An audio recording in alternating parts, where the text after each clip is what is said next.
Praise the Lord. இயேசு கிறிஸ்து சிலுவையில் மொழிந்த இரண்டாவது வார்த்தை லூக்கா 23 இயேசு அவனை நோக்கி, இன்றைக்கு நீ என்னுடனே கூட பரதீசியில் இருப்பாய் என்று மெய்யாகவே உனக்கு சொல்லுகிறேன் என்றார்.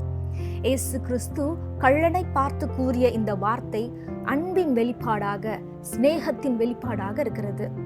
மரணத்திற்கு இன்னும் கொஞ்ச நேரமே இருக்கிற இந்த வேலையிலையும் இயேசு கிறிஸ்து ஒரு ஆத்மாவாகிலும் பாதாளத்திற்கு சென்று விடக்கூடாதே என்ற தவிப்பு மரணத்திலும் அவருடைய சிநேகத்தை காட்டுகிறது. இயேசு கிறிஸ்து இவ்வளவு நேரமா பட்ட பாடுகளை பார்க்கிலும் அந்த ஆத்மாவின் ஏக்கம் அவருடைய இருதயத்தை தொட்டது. லூக்கா 23 இயேசு கிறிஸ்துவின் அருகில் இருந்த கள்வர்கள் இருவரும் பேசுகிற கான்வர்சேஷன்ஸை பார்க்கலாம். அதுல ஒருவன் சொல்லுகிறான், நீ கிறிஸ்துவே ஆனால் உன்னையும் எங்களையும் ரட்சித்துக்கொள் என்று கிறிஸ்துவை பார்த்து கிரிட்டிசைஸ் பண்றதை பார்க்கிறோம். அதற்கு மற்றவன் கூறும் ரிப்ளை 40 அதை நான் சிம்பிளா சொல்றேன் பாருங்க. இவ்வளோ பட்டும் உனக்கு கொஞ்சம் கூட பயம் இல்லையா? நாம செஞ்ச தப்புக்கு அனுபவிச்சுட்டு இருக்கிறோம், இவர் அப்படி ஒன்றும் தப்பா செஞ்சிடலையே அப்படின்னு கிரிட்டிசைஸ் பண்ணவனை கண்டிக்கிறதை பார்க்கிறோம்.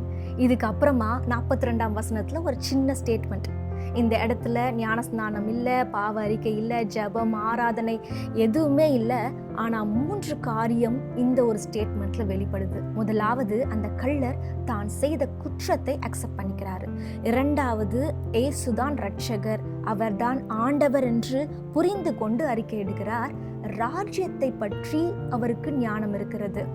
மூன்றாவதாக, தாழ்மையோடு நினைத்தருளுங்கன்னு வேண்டி கேட்டுக்கொள்கிறார். அவன் கள்ளனா இருப்பதனாலையும் ராஜ்யத்தை குறித்த ஞானம் அவனுக்கு இருந்ததுனாலையும் மேபி அவன் நினைச்சிருக்கலாம், ராஜ்யத்தில் நான் பிரவேசிப்பது கஷ்டம்.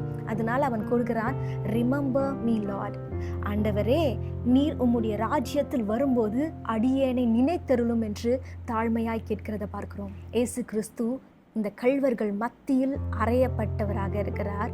இந்த சைடு கிரிட்டிசிசம், இந்த side request. The reply of Jesus is a big lesson to us. Criticise பண்ண இந்த கள்வனுக்கு இயேசு கிறிஸ்து பெருசாக இந்த ரிப்ளை கொடுத்த மாதிரி இல்லை. ஆனால் தன்னை தாழ்த்தி தன் குற்றத்தை ஒப்புக்கொண்டவனுக்கு இயேசு கிறிஸ்து கொடுத்த ரிப்ளை, இன்றைக்கு நீ என்னுடனே கூட பரதேசில் இருப்பாய் என்று.